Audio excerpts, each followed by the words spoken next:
Okay, so you've made money, real money from the markets, sitting in your broker account right now in US dollars. And now you're staring at a problem that nobody in your family has ever tried to solve before.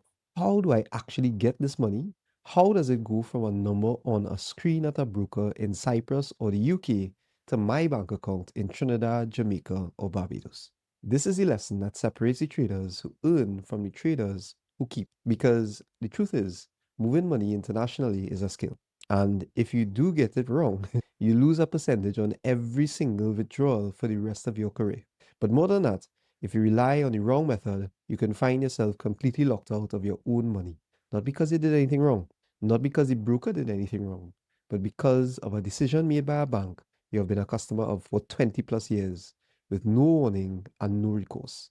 So let me explain what I mean, because this is the part that nobody talks about. So, for years, the standard way Caribbean traders withdrew money from their brokers was a bank draft or an international wire transfer, ECH. You request a withdrawal from your broker, they send a wire to your local bank, and a few days later, the money shows up in your account. Simple. It's familiar and what everybody is used to. But here's the problem: Caribbean banks. And I'm talking about the major commercial banks across Trinidad, Jamaica, Barbados, and Eastern Caribbean. What they've been quietly doing, and sometimes not so quietly doing, is restricting the acceptance of incoming wires from overseas brokers. Some have stopped accepting them entirely. Some have started flagging them as suspicious and freezing the funds pending review. Some have sent letters to customers saying they will no longer process transactions from certain categories of financial institutions. And here's the part that should consume you: they do not give you notice. So your bank can change its policy on a Tuesday, you request a withdrawal on a Wednesday, the wire goes out on Thursday, and on Friday you get a call telling you the funds have been returned to the sender, or worse, held pending a compliance review that could take weeks. Your money is sitting in a broker account in Cyprus or the UK. Your local bank simply just is not accepting the wire transfer. You cannot access your funds.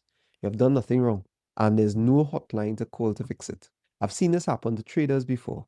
Good traders, profitable ones. Traders who were doing everything right, except they were relying on a single withdrawal channel that their bank decided to close without warning. So this is not hypothetical. This is the reality of banking in the Caribbean right now, and it's getting more and more restrictive, not less, as banks tighten their compliance frameworks under international pressure. So to understand why this is happening, you need to understand how Caribbean banks see the international broker transactions. Your broker is regulated in Cyprus or the UK or Australia. They are a legitimate, licensed financial institution. But from a local bank's perspective, they are a foreign financial services company sending money to a retail customer.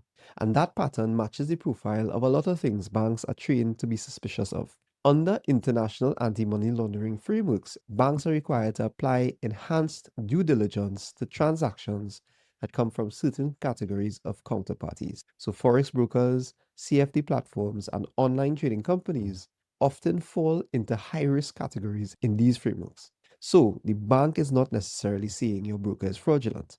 They are saying we do not want the compliance risk of processing these transactions, and they have the legal right to make that call. The result is that the traditional wire transfer route, which worked fine 5 years ago, is increasingly unreliable for Caribbean traders. Not because of anything you did, but because of how the global compliance environment has shifted.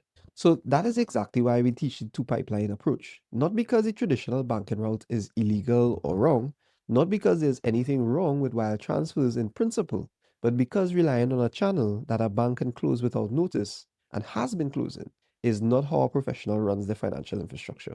So we get into the pipelines. Pipeline one is the crypto route. This is how you start. And for many traders, this is how you operate indefinitely. Here's how it works. You withdraw from your broker in USDT or USDC. So in this case, let's use the USDT example. So we use Tether, a stablecoin pegged one-to-one with the US dollar. It goes to your Binance account, and from Binance, you convert it and send it to Red.Pay, a crypto-linked Visa card that lets you spend your money anywhere Visa is accepted, or withdraw cash at the ATM. So when you're withdrawing cash, you can withdraw it in any currency, whatever that ATM is programmed to dispense. Right? So simple. Broker, Binance, Red.Pay, cash. The fees are low, the speed is fast, and critically, this route does not touch your local bank at all. There's no wire to reject, there's no compliance flag to trigger, The money moves through infrastructure that your local bank has no visibility into and no ability to block. So that's not a workaround, that's a feature. Okay, let's look at pipeline 2. This is the business route, and this is for when you're scaling, when your monthly withdrawals are in the $5,000, $10,000, $20,000 range, when you have your LLC set up. Here, money moves from your broker to your US bank account, Mercury Relay, or a similar neobank that works with foreign formed LLCs. From there, you pay yourself a salary into your personal account or use a business debit card directly. This route also bypasses your local Caribbean bank for the primary money movement. Your US business account receives the funds, then move it yourself in whatever way makes sense, including your US issued debit or credit card for expenses directly, which eliminates the need to convert and transfer total. So let me show you the numbers side by side. On a $1,000 withdrawal, the wire transfer costs you $35 to $75. The crypto route costs you less than $10. The business route costs you $5 or less. Over a year of monthly withdrawals, the difference is $300 to $800. Over 5 years is $1,500 to $4,000.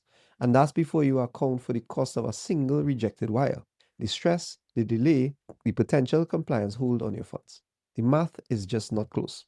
So, now, I want to be clear about something. The specific steps, which services are available to you, what documentation you need, what your local regulations require, those vary by country and they change. So what works in Trinidad today may have a slightly different process in Jamaica. What works in Barbados may not be available in Guyana.